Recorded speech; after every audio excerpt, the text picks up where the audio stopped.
اعوذ باللہ من الشیطان الرجیم بسم اللہ الرحمن الرحیم۔ معزز سامعین و ناظرین، السلام علیکم ورحمۃ اللہ۔ اللہ کے نبی حضرت یوسف علیہ السلام کی زندگی کے احوال کے ساتھ میں ایک دفعہ پھر آپ کی خدمت میں حاضر ہوں۔ گزشتہ گفتگو میں نے عرض کی کہ حضرت یوسف علیہ السلام کو آپ کے بھائیوں نے کنویں میں پھینکا اور ایک مالک نامی تاجر نے آپ کو کنویں سے نکالا اور بھائیوں نے کھوٹے سکوں کے عوض اللہ کے نبی کو فروخت کیا اور وہ تاجر آپ کو لے کے مصر کی طرف روانہ ہوا۔ مصر پہنچنے سے پہلے دریائے نیل میں جس وقت مصر کے پاس پہنچے تو آپ کو اس تاجر نے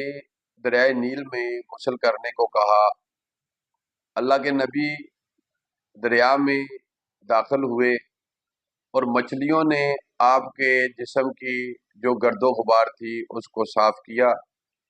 اور اللہ کے نبی جس وقت غسل فرما کے باہر تشریف فرما ہوئے، آپ سمجھ سکتے ہیں کہ ایک تو حسن حضرت یوسف علیہ السلام کو اللہ تعالیٰ نے عطا فرمایا، اور دوسرا جس وقت غسل کر کے آپ باہر نکلے اور نیا لباس آپ نے زیب تن فرمایا تو کوئی چیز بھی آپ کے چہرہ مبارک کو نہیں دیکھ سکتا تھا کوئی بندہ بھی، اور جو دیکھتا وہ دیکھتا ہی رہ جاتا۔ اللہ تعالیٰ نے حضرت یوسف علیہ السلام کو اتنا حسن و جمال عطا فرمایا۔ ادھر آپ غسل فرما کے مصر کے شہر میں داخل ہونے لگے، اور ادھر مصر والوں کو غیبی ندا سے کسی نے پکارا اور اس نے کہا کہ اگر تم اپنے دکھوں کا مداوع چاہتے ہو اور چاہتے ہو کہ پریشانیاں ختم ہو جائیں تو ایک نوجوان تمہارے شہر میں داخل ہونے لگا ہے، جو بندہ بھی اس جوان کا دیدار کر لے گا اللہ تعالیٰ اس کے تمام تر دکھوں کو ختم کر دے گا۔ حضرت یوسف علیہ السلام مصر میں داخل ہوئے تو لوگ جوگ در جوگ حضرت یوسف علیہ السلام کو دیکھنے کے لیے آئے۔ جس وقت اس تاجر نے دیکھا کہ لوگ حضرت یوسف علیہ السلام کے دیدار کے مشتاق ہیں اور آپ کو دیکھنا چاہتے ہیں، تو اس نے حضرت یوسف علیہ السلام کے دیدار کی 1 روپیہ یعنی 1 دینار قیمت رکھی کہ جو دیکھنا چاہتا ہے 1 دینار دے گا اور حضرت یوسف علیہ السلام کا دیدار کرے گا۔ اس نے آپ کو کمرے میں رکھا اور لوگ جوک در جوک آتے رہے، منتیں کرتے رہے اس مالک کی، لیکن اس نے کہا جی جو 1 دینار دے گا وہ حضرت یوسف علیہ السلام کا دیدار کر سکے گا۔ لہٰذا لوگ حضرت یوسف علیہ السلام کے دیدار کے لیے مشتاق تھے، انہوں نے 1 دینار دینا شروع کیا۔ 6 لاکھ دینار اس تاجر کے اس دن اکٹھے ہوئے صرف حضرت یوسف علیہ السلام کو دیدار کروانے کی وجہ سے، یعنی 6 لاکھ بندوں نے حضرت یوسف علیہ السلام کا دیدار کیا، اور یہ بات پورے مصر میں مشہور ہو گئی کہ ایک نوجوان، ایسا نوجوان جو خوبصورتی میں اپنی مثال آپ ہے اور اس کا ثانی کوئی نہیں، اور پورے مصر میں جنگل کی آگ کی طرح یہ بات پھیلی اور لوگ جوگ در جوگ حضرت یوسف علیہ السلام کو دیکھنے کے لیے آتے رہے۔ پہلے دن اس مالک نے، اس تاجر نے 1 دینار قیمت رکھی اس نے یوسف کی دیدار کروانے کی، اور دوسرے دن اس نے 2 دینار قیمت رکھی حضرت یوسف علیہ السلام کو، اور جو بندہ حضرت یوسف علیہ السلام کو دیکھ لیتا وہ کھانا پینا بھول جاتا، اس کو اپنی ہوش ختم ہو جاتی، اور وہ حسن یوسف میں ایسا کھو جاتا، نہ اس کو کھانے کی ہوش رہتی نہ پینے کی۔ اور یہ حدیث مبارکہ میں آتا ہے کہ جس وقت قیامت والے دن اللہ تعالی جنت کے باشیوں کو اپنا دیدار کروائے گا، تو جب مومنین اللہ کا دیدار کریں گے تو ایسا اللہ کے حسن و جمال میں کھو جائیں گے کہ 8 لاکھ سال تک مومنین کو اپنی ہوش نہیں رہے گی، اور انہیں ہر طرف اللہ تعالیٰ کے جلوے نظر آتے رہیں گے اور اللہ کے حسن و جمال میں وہ کھوئے رہیں گے۔ تو یہ حسن یوسف ہے کہ جس کو دیکھے، اور تفسیر مظہری میں آتا ہے، قاضی ثناء اللہ پانی پتی رحمۃ اللہ تعالیٰ علیہ آپ فرماتے ہیں کہ اللہ تعالیٰ نے حضرت یوسف علیہ السلام کو اتنا حسن و جمال عطا فرمایا تھا کہ اگر آپ اندھیری گلی میں تشریف لے جاتے اور اپنے چہرے سے نقاب ہٹاتے تو ایسے معلوم ہوتا کہ ابھی سورج نکلا ہے اور ابھی اس گلی میں روشنی ہوئی ہے، آپ کے چہرہ مبارک سے اتنا نور نکلتا تھا، اتنی روشنی نکلتی تھی کہ اندھیری گلی بھی آپ کے چہرے کے حسن کی وجہ سے روشن ہو جاتی تھی۔ یہ حضرت یوسف علیہ السلام کے حسن کی مثال ہے۔ اللہ تعالیٰ نے، لیکن ایک یہاں میں بات ایک اور بھی عرض کرنا چاہوں گا، یہ حضرت یوسف علیہ السلام کا حسن تھا، لیکن حسن مصطفیٰ صلی اللہ علیہ وآلہ وسلم، اس کے کیا کہنے، اللہ تعالیٰ نے سب سے زیادہ شان، مرتبہ اور مقام اپنے محبوب کو عطا فرمائی ہے۔ اگر حسن یوسف کا یہ عالم ہے تو پھر سوچیں اللہ تعالیٰ نے اپنے محبوب کو کتنی شان اور عظمت عطا فرمائی ہوگی۔ اس لیے نبی علیہ السلام نے ارشاد فرمایا، وہ تو حسن یوسف ہے کہ جس کو حضرت یوسف علیہ السلام کو جو بندہ دیکھے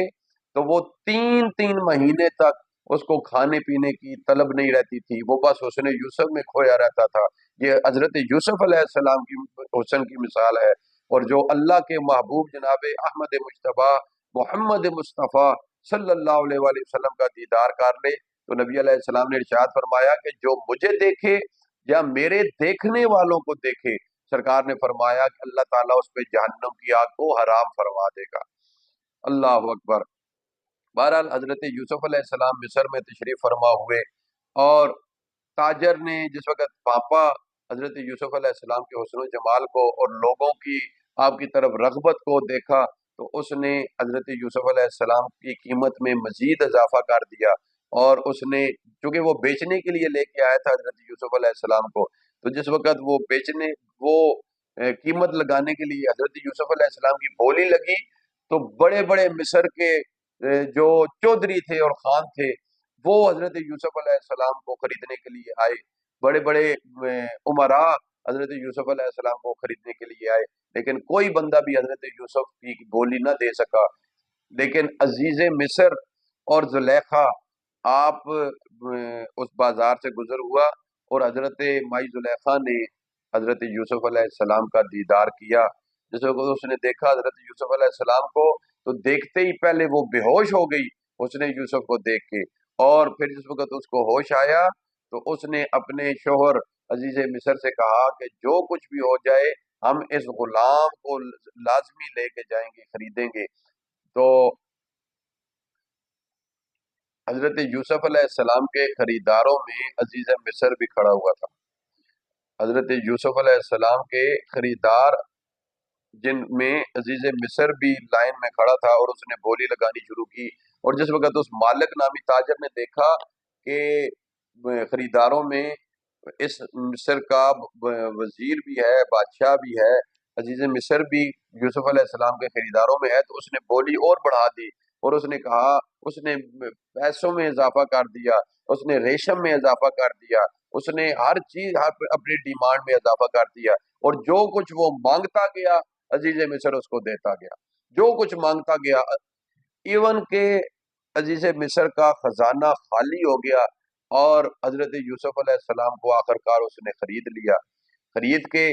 جس وقت مالک تاجر نے حضرت یوسف علیہ السلام کو عزیز مصر کے حوالے کر دیا تو پھر اللہ تعالیٰ کے حکم سے حضرت یوسف علیہ السلام کے چہرہ مبارک سے پردے ہٹے، حجاب ہٹے، تو جس وقت مالک نے دیکھا حضرت یوسف علیہ السلام کے حسن مبارک کو دیکھا، جو یہ تو ظاہری حسن تھا کہ لوگ تین تین مہینے کھانا پینا بھول جاتے تھے، ایک اللہ تعالیٰ نے آپ کو باطنی حسن عطا فرمایا تھا جو پردوں کے اندر ڈھکا ہوا تھا۔ تو جس وقت حضرت یوسف علیہ السلام کو وہ باطنی پردے ہٹے اور مالک کو حضرت یوسف علیہ السلام کا جو ایکچوئل حسن تھا وہ دکھایا گیا، تو وہ مالک بے ہوش ہو گیا، اور اس کو ہوش آیا تو اس نے پوچھا کہ آپ کون ہیں، آپ مجھے بتائیں آپ کون ہیں۔ تو یوسف علیہ السلام نے فرمایا میرا نام یوسف علیہ السلام ہے، اور میں یعقوب علیہ السلام کا بیٹا ہوں جو حضرت اسحاق علیہ السلام کے بیٹے تھے اور حضرت ابراہیم علیہ السلام کے پوتے تھے۔ میں خود بھی نبی ہوں، میرے والد بھی نبی ہیں، میرے دادا بھی نبی ہیں، اور میرے پردادا بھی نبی ہیں۔ اور یہ بات جس وقت مالک نے سنی، اور اس سے اگلی بات اس کو بتایا گیا کہ جو تو نے 50 سال پہلے خواب دیکھا تھا اور جس تجھے غلام کی بشارت دی گئی تھی، وہ غلام اور وہ نوجوان اور وہ سورج کوئی اور نہیں بلکہ تیرے سامنے کھڑا ہوا یہ غلام یہ بچہ، یہ جوان، یہ وہ سورج ہے جو اللہ تعالیٰ نے تجھے خواب میں دکھایا تھا۔ یہ بات سن کے وہ مالک بڑا پریشان ہوا اور اس نے اپنا سودا واپس کرنے کی بہت کوشش کی، لیکن زلیخا کسی صورت نہ، عزیز مصر کسی صورت نہ مانے، اور حضرت یوسف علیہ السلام کو لے کے زلیخا اپنے گھر چلی گئی۔ اور زلیخا جس وقت اس نے پہلی دفعہ حضرت یوسف علیہ السلام کو دیکھا تو آپ کی فریفتہ ہو گئی اور اپنا دل فدا کر بیٹھی۔ 364 65 اس نے جوڑے حضرت یوسف علیہ السلام کے تیار کروائے، اور روزانہ آپ کا ایک نیا جوڑا آپ کو دیا جاتا، اور جو آپ کا اترا ہوا جوڑا ہوتا وہ اس کو خیرات کر دیتی۔ اور اس نے ایک ایسا گھر تیار کروایا زلیخا نے کہ جس میں ایسی اس قسم کے ماہر کاریگروں نے کام کیا، اور ایسے شیشے لگائے گئے کہ وہ جس طرف بھی دیکھتی حضرت یوسف علیہ السلام اس کو نظر آتے، جس طرف بھی دیکھتی حضرت یوسف علیہ السلام اس کو نظر آتے۔ اور اس نے پھر ایسا ایک گھر، ایسا کمرے تیار کروائے کہ جس کے 7 دروازے تھے، اور اس محل کے 7 دروازے اور 7 کمرے تھے، اور وہ حضرت یوسف علیہ السلام کو لے کے 7ویں کمرے کے اندر داخل ہوئی، اور سارے دروازوں کو اس نے لاک کر دیا، تالے لگا دے، اور حضرت یوسف علیہ السلام کو اپنی طرف راغب کرنے کی اس نے کوشش کی۔ اب اللہ تعالیٰ چونکہ اپنے انبیاء کی عزت و عصمت کا محافظ ہوتا ہے، اور اللہ تعالیٰ اپنے انبیاء کو ہر قسم کی برائی سے محفوظ فرماتا ہے۔ یاد رکھیں کہ انبیاء معصوم عن الخطا ہیں، انبیاء کے علاوہ کوئی بھی معصوم عن الخطا نہیں ہوتا۔ ہمارا یہ عقیدہ ہے، بیس ہے کہ انبیاء جو ہیں وہ خطا سے پاک ہیں۔ ہاں، محفوظ عن الخطا ضرور ہو سکتے ہیں، لیکن معصوم عن الخطا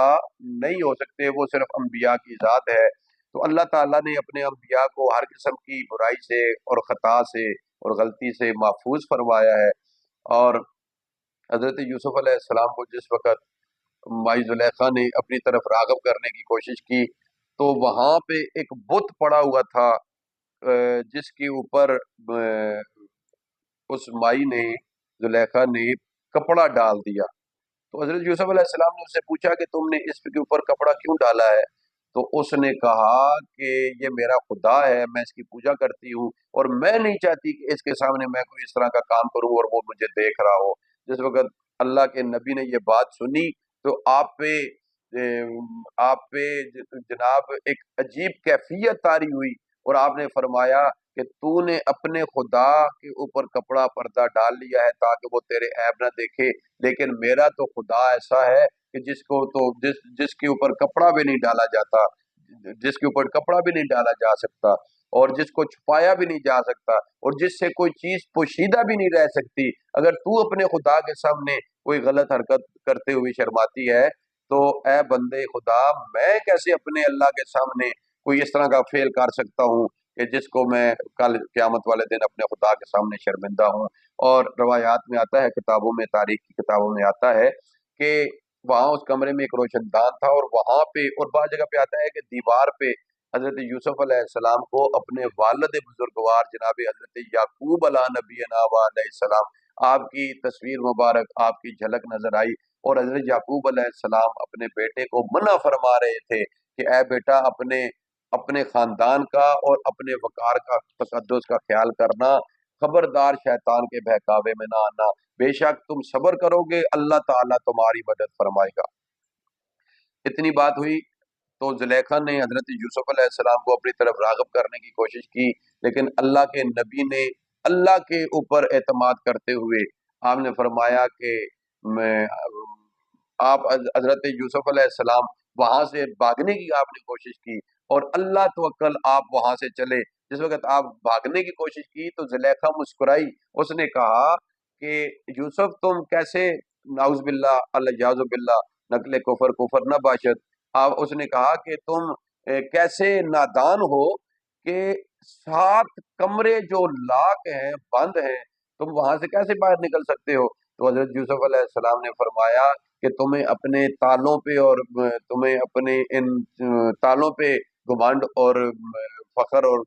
غرور ہے، لیکن مجھے اپنے اللہ پہ پورا اعتماد اور بھروسہ ہے، اللہ تعالیٰ میری ضرور مدد فرمائے گا۔ اللہ کا نام لے کے حضرت یوسف علیہ السلام وہاں سے نکلے، اور جس جگہ سے بھی، جس کمرے کے دروازے کے پاس آپ پہنچتے، وہ تالا کھلنا شروع، خود بخود کھل جاتا، اور اللہ کے نبی وہاں سے نکل جاتے۔ زلیخا نے جس وقت دیکھا کہ تالے کھلنا شروع ہو گئے ہیں، تو اس نے حضرت یوسف علیہ السلام کو پکڑنے کی کوشش کی، اور یوسف علیہ السلام، اللہ کے نبی آگے آگے بھاگ رہے تھے، اور وہ زلیخا پیچھے پیچھے بھاگ رہی تھی۔ ایک تالا کھلا، دوسرا کھلا، تیسرا، چوتھا، پانچواں، چھٹا، ساتواں تالا بھی کھل گیا، اور جس وقت ساتواں تالا کھلنے کے قریب ہوا، زلیخا بالکل یوسف علیہ السلام کے قریب پہنچ آئی، اور اس نے اپنا ہاتھ یوسف علیہ السلام کی کمر پہ، کرتے پہ رکھ دیا، اور ساتواں تالا کھل گیا۔ جس وقت ساتواں تالا کھلا، اس وقت دونوں نے دیکھا، حضرت یوسف علیہ السلام نے بھی اور زلیخا نے بھی، کہ عزیز مصر دروازے پہ کھڑا تھا، اور ایک روایت میں آتا ہے کہ عزیز مصر کا کزن بھی، یا حضرت زلیخا کا کزن بھی، وہ دونوں دروازے پہ کھڑے ہوئے تھے۔ تو جس وقت عورت پھر اپنا بھیس بدلتے ہوئے، اس کا ٹائم تو نہیں لگتا، تو اس نے ایک دم اپنا رنگ بدلا مائی زلیخا نے، اور جس وقت دیکھا اس نے یوسف علیہ السلام اور عزیز مصر اور اس کے کزن نے دیکھا کہ حضرت یوسف علیہ السلام اندر ہیں اور زلیخا اور دونوں ساتھ ہیں، تو عزیز مصر نے پوچھا، اور دونوں کے رنگ بھی اڑے ہوئے ہیں، تو پوچھا اس نے کہ یہ کیا معاملہ ہے اور کیا ماجرا ہے؟ تو زلیخا فوراً بولی، انہوں نے کہا کہ اے عزیز مصر، اللہ کا شکر ادا کرو کہ تم پر وقت پہنچے ہو، ورنہ یہ ہمارا ہزار خلید غلام یہ تمہاری عزت کو تار تار کر دیتا، اس نے غلط ارادے سے میرے اوپر حملہ کیا ہے اور مجھے پکڑنے کی کوشش کی ہے، اور میں دروازے کی طرف بھاگی اور دروازہ کھولا ہے میں نے، اور سامنے تم آ گئے۔ جس ٹائم یہ بات ہوئی تو حضرت یوسف علیہ السلام خاموش تھے۔ عزیز مصر نے یوسف علیہ السلام سے پوچھا کہ جوان، تم اپنی صفائی میں کیا کہو گے؟ تو آپ نے فرمایا کہ میں اپنا معاملہ اللہ کی ذات پہ چھوڑتا ہوں، اللہ تعالیٰ میرا مددگار ہے۔ تو وہ ایک روایت میں آتا ہے کہ میں پہلے دو روایتیں ہیں، پہلی ایک عرض کروں گا کہ وہ جو کزن ساتھ تھا عزیز مصر کا، وہ بڑا زیرک بندہ تھا اور معاملہ فہم بندہ تھا اور سمجھدار بندہ تھا اور سمجھنے والا بندہ تھا، تو اس نے معاملے کو دیکھا اور باریک بینی سے دیکھا اور معاملہ سمجھ گیا، تو اس نے یہ فیصلہ کیا، اس نے کہا جی کہ اگر حضرت یوسف علیہ السلام کا کرتا آگے سے پھٹا ہوا ہے تو یہ گناہگار ہے یوسف، اور زلیخا سچی ہے، اور اگر کرتا پیچھے سے پھٹا ہوا ہے تو پھر زلیخا گناہگار ہے اور یوسف سچا ہے۔ بہر صورت دوسری روایت میں یہ آتا ہے کہ حضرت یوسف علیہ السلام نے، ایک بچہ تھا اس محل میں جو ایک کنیز کا بچہ تھا، اور وہ حضرت یوسف علیہ السلام کی آمد سے پہلے وہ بچہ بڑا تڑپتا تھا اور ہر وقت روتا تھا، لیکن جس وقت حضرت یوسف علیہ السلام اس محل میں تشریف فرما ہوئے تو وہ بچہ حضرت یوسف علیہ السلام کو دیکھ کے چپ ہو جاتا، خاموش ہو جاتا، اللہ کے نبی اس کے سر پہ ہاتھ مبارک پھیرتے تو وہ خاموش ہو جاتا، تو جب بھی وہ روتا تو اس کی ماں لے کے حضرت یوسف علیہ السلام کے پاس حاضر ہوتی، اور آپ دم فرماتے اور اپنا ہاتھ مبارک اوپر پھیرتے، اور اللہ کے نبی کا ہاتھ پھیرنے کی دیر ہوتی، بچہ خاموش ہو جاتا۔ جس وقت یہ سارا معاملہ عزیز مصر نے دیکھ لیا، مائی زلیخا نے آپ پہ الزام لگا دیا، تو یوسف علیہ السلام سے پوچھا گیا کہ آپ بتائیں، انہوں نے کہا جی میں بے گناہ ہوں اور میرا مددگار اللہ ہے۔ تو عزیز مصر نے کہا کہ آپ کا کوئی گواہ، آپ کوئی اپنا گواہ پیش کر سکتے ہیں، یا آپ کی صفائی میں کوئی دلیل پیش کریں تاکہ آپ کی بات کو مانا جائے؟ تو آپ نے ادھر ادھر دیکھا تو آپ نے فرمایا کہ میرے پاس اور کوئی دلیل نہیں، اگر میں سچا ہوں تو یہ بچہ میری صداقت کی گواہی دے گا، وہ بچہ بھی پاس ہی تھا، تو آپ نے فرمایا کہ یہ بچہ میری صداقت کی گواہی دے گا کہ میں سچا ہوں اور زلیخا جھوٹی ہے۔ تو عزیز مصر بڑا حیران ہوا، اس نے کہا کہ اے یوسف، بچے کب بولتے ہیں؟ یہ چھوٹا سا بچہ ہے، ماں کی گود میں ہے، تو یہ کب جواب دے گا؟ تو یوسف علیہ السلام مسکرائے، آپ نے فرمایا بے شک بچے بولتے نہیں، لیکن جب اللہ کے نبی کی عزت کا معاملہ آ جائے تو اللہ بچوں سے بھی نبی کی عزت کی گواہی دلوا لیتا ہے، تم اگر چاہتے ہو تو یہ بچہ میری صداقت کی گواہی دے سکتا ہے۔ تو اس نے کہا ٹھیک ہے، اگر بچہ صداقت کی گواہی دے تو میں ماننے کے لیے تیار ہوں۔ تو روایات میں آتا ہے کہ اس بچے نے حضرت یوسف علیہ السلام کی صداقت کی گواہی دی، اور اس نے کہا کہ اللہ کے نبی حضرت یوسف علیہ السلام سچے ہیں اور زلیخا قصوروار ہے۔ کرتا دیکھا جائے، اگر کرتا پیچھے سے پھٹا ہوا ہے تو پھر زلیخا قصوروار ہے، اور اگر کرتا آگے سے پھٹا ہوا ہے تو پھر حضرت یوسف علیہ السلام کرتاوار ہیں۔ اور جس وقت کرتے کو دیکھا گیا جناب یوسف علیہ نبینا علیہ السلام کے کرتا مبارک کو دیکھا گیا تو وہ واقعتاً پیچھے سے پھٹا ہوا تھا، اور اس صداقت اور گواہی نے یہ بات بتا دی کہ اللہ کے نبی معصوم تھے، اور آپ گناہگار نہ تھے، بلکہ حضرت بی بی مائی زلیخا جو تھی یہ خطاوار